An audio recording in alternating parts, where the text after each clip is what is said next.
అపోస్తల కార్యములు 22వ అధ్యాయం 10వ వచనములో ప్రభువా నేనేమి చేయవలెను? పౌలు గారు అడుగుతున్నారు. ఒకానొక సమయంలో క్లిష్టమైనటువంటి పరిస్థితుల్లో ప్రభువా నేనేమి చేయవలెను అన్నటువంటి ప్రశ్నని పౌలు గారు అడుగుతున్నారు. ఈనాడు నేను సైతము కూడా నేనేమి చేయవలని ప్రభువా, నా ద్వారా మీరేమి ఈ ప్రపంచానికి తెలియజేయాలనుకుంటున్నారు, నాకు ఎరుకపరుచుము, నాకు విదితము చేయుము అని అడుగుతున్నారు. అదేవిధంగా ప్రియ సహోదరి సహోదరులారా, యోహాను శుభవార్త 21వ అధ్యాయము 17వ వచనములో నీకు అన్నీ కూడా తెలుసు, నేను నిన్ను ప్రేమిస్తున్నానని పేతురు గారు యేసు ప్రభుతో మాట్లాడినటువంటి ఆ సంభాషణను గుర్తు చేసుకున్నాడు. యేసు ప్రభువు పేతురు గారిని పిలిచి, పేతురు నీవు నన్ను ప్రేమిస్తున్నావా? అందులో ప్రత్యేకంగా ఊరికి అడగడం లేదు. డూ యూ లవ్ మీ అనట్లేదు. Do you love me more than these people అంటే వీరందరికంటే కూడా నన్ను నీవు ఎక్కువగా ప్రేమిస్తున్నావా? అప్పుడు 3 సార్లు అడిగిన తర్వాత పేతురు గారు జవాబిస్తున్నాడు. ప్రభు, మీకు అన్నీ కూడా తెలుసు, నేను నిన్ను ప్రేమిస్తున్నానని కూడా నీకు తెలుసు. What a confident dialogue! ఎంత ప్రేమపూర్వకమైనటువంటి మిత్రము అంటే స్నేహముతో కూడినటువంటి గొప్ప మాట. ప్రభు, మీకు అన్నీ తెలుసు, అందులో నాలో ఉన్నటువంటి భావన ఏమిటి? నేను నిన్ను ప్రేమిస్తున్నానని కూడా నీకు తెలుసు అని ఆయన చెబుతున్నాడు. నేను కూడా ఈ ఫ్రాన్సిస్ జేవియర్ అనేటువంటి ఆయన చెబుతున్నాడు. ప్రభు, నేను నిన్ను ఎంతగా ప్రేమిస్తున్నానో నీకు బాగా తెలుసు. నేను ఎంతగా నిన్ను నమ్ముకున్నానో నీకు తెలుసు. నా విశ్వాస జీవితము ఎంత గొప్పదో నాకు విదితమైనట్లుగానే నువ్వెంతగా సంతృప్తి పొందావో, ఎంత పరవశం చెందావో నీకు బాగా తెలుసు. ఎక్కడో పుట్టినటువంటి నన్ను నీ వాడిగా పిలుచుకొని, నీ గురువుగా మలుచుకొని, ఈ వియత్నాం అనేటువంటి ప్రాంతానికి నన్ను నీవు అభిషిక్తుడైనటువంటి కాపరిగా మలిచావు. నేను ప్రేమించకపోతే నన్ను నీవు కాపరిగా చేస్తావా? నన్ను ఒక బిషప్‌గా చేస్తావా? నా ప్రేమ అంత గొప్పది. అంటే నేను నిన్నెంత ప్రేమిస్తున్నాను, ఎంతగా విశ్వసిస్తున్నాను, ఎంత నమ్మకం పెట్టుకొని నీపై ఆధారపడి జీవిస్తున్నానో అంతగా నన్ను ఆశీర్వదించావు.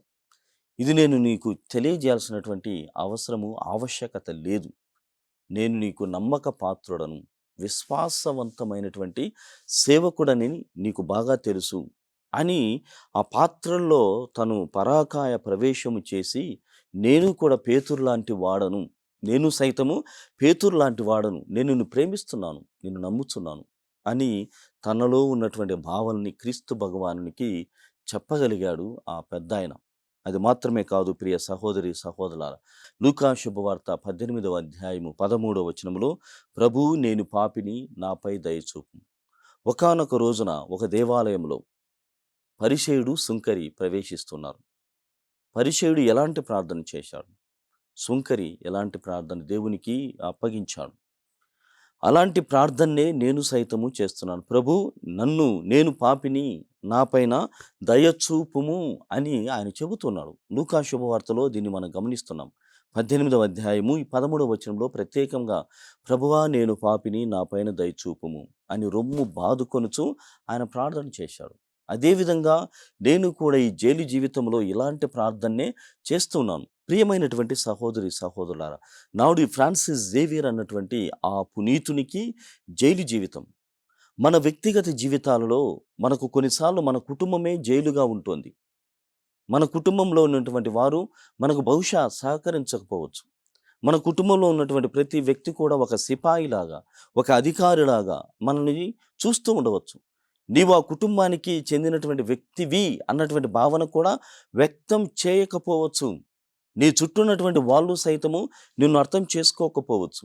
లేకుంటే నిన్ను కాదనుకోవచ్చు, నిన్ను నిరాకరించవచ్చు, నిన్ను వద్దనుకోవచ్చు. కానీ it is God who wants you, it is God who needs you. అంటే యేసు ప్రభువుకి చివరిగా నీ జీవితంలో ఏంటి అని నీవు బేరీజు వేసుకొని నీవు ధ్యానం చేసినప్పుడు, నీవు ఎవరికో కావాల్సినటువంటి వాడవ కాదు, నువ్వు ఎవడో కోరుకుంటే వచ్చినటువంటి వాడివి అస్సలు కాదు. నీవు ఎవడివి అని అన్నప్పుడు నిన్ను ప్రేమించేటువంటి దేవుని యొక్క సొత్తు నీవు. నువ్వు ఆరాధించేటువంటి ఆ దేవుడు నిన్ను కావాలనుకున్నాడు, కాదనుకోలేదు. కావున చిట్ట చివరి బొట్టు వరకు కూడా నీవు క్రీస్తు కోసం జీవించాలి. ఆ పరిస్థితుల్లో ఆయన ఇన్ని వాక్యాలను ధ్యానం చేయగలిగాడు. మన పరిస్థితుల్లో సైతము ప్రియమైనటువంటి సహోదరి, సహోదరులారా, మనం ఇంటిని చక్కబెట్టేటువంటి క్రమము కావచ్చు, లేకుంటే పిల్లల పెంపకము కావచ్చు, బంధువుల మధ్య ఆ సమూహములో పెరగడం కావచ్చు. ఇవన్నీ కూడా మనకు దోషాల్లాగా కనపడుతూ ఉండవచ్చు. జీవితము నీకు సహకరించకపోవచ్చు. అన్నీ కూడా అనుకున్నటివి సాధించలేక పోవచ్చును గాక. కానీ ప్రభువైనటువంటి దేవుడు నీ పట్ల ప్రత్యేకమైనటువంటి ప్రణాళిక కలిగి ఉన్నాడు. నీ స్థితిని మెచ్చేటువంటి దేవుడు క్రీస్తు భగవానుడు. నీ ఉన్నతిని కాదు. నీ ఉన్నతిని బట్టి నిన్ను మెచ్చేటువంటి దేవుడు కాదు. నీవు ఉన్నటువంటి స్థితిలో నీవు ఎంత గొప్పగా, ఇష్టముగా ఉండడానికి ప్రయత్నం చేస్తున్నావు. నువ్వు ఎంత గొప్పగా ప్రభువుని సన్నుతిని చేయాలని ప్రయత్నం చేస్తున్నావు అన్నటువంటి భావనలో మన మాటలు, మన ప్రార్థన రావాలి అంటున్నాడు 2వ జాన్ పాల్ పాపు గారు పునీతుడిగా. ప్రియమైనటువంటి సహోదరి, సహోదరులారా, ఈ వాక్యాలు ఎంత గొప్పగా మనకు ఉపయోగపడతాయంటే, వాక్యాల ద్వారా మన జీవితాన్ని ఎంత గొప్పగా మలుచుకోవచ్చు అంటే, ఈ జీవితమే వారి జీవితము మనకు ఎంతగానో ఉపయోగపడుతుంది. అన్ని సన్నివేశాలు నేను చెప్పాను. మరికొన్ని సన్నివేశాలు బైబిల్ గ్రంథములో ఉన్నాయి. వాటి నుండి మన ప్రేరణ పొందాలి. ఎప్పుడూ కూడా నైరాశ్యముతో లేకుంటే నిరుత్సాహముతో ఆ ఫ్రస్ట్రేటెడ్ బీయింగ్స్ లాగా మనం ఉండకూడదు. అంత సులభంగా మనము ఈ స్థితిలోనికి, ఆధ్యాత్మికమైనటువంటి ఉన్నతిలోనికి రాము. కానీ దినచర్యలే దీపారాధనలు. ప్రతి అలవాటును, ప్రతి చిన్న పనిని కూడా దీపము పెట్టి ఆరాధించినటువంటి భావముతో నీవు చేయాలి. అలా దినచర్యలే దీపారాధనలు అయినప్పుడు వాక్యాలే నిన్ను నడిపిస్తాయి. ఆత్మ ప్రేరితముగా నీవు మారుతూ ఉన్నావు. ప్రతి దానిని కూడా దైవీకంగా చూడగలుగుతావు. అంత గొప్పగా నీ పరిస్థితి ఉండబోతుంది. ఎవడు ఎన్ని మాటలు పలికినా, ఎవడు ఏ రకమైనటువంటి పరుషమైనటువంటి పదజాలమును, భావమును నీ ముందు ఉంచినా నీవు తొనకవు. ఎందుకంటే నీవు క్రీస్తు ప్రభు నిర్మించినటువంటి ఆ పునాది పైన ఏర్పాటు చేసుకున్నటువంటి ఒక గొప్ప కుటీరం, ఒక గొప్ప సాధనముగా నీవున్నావు.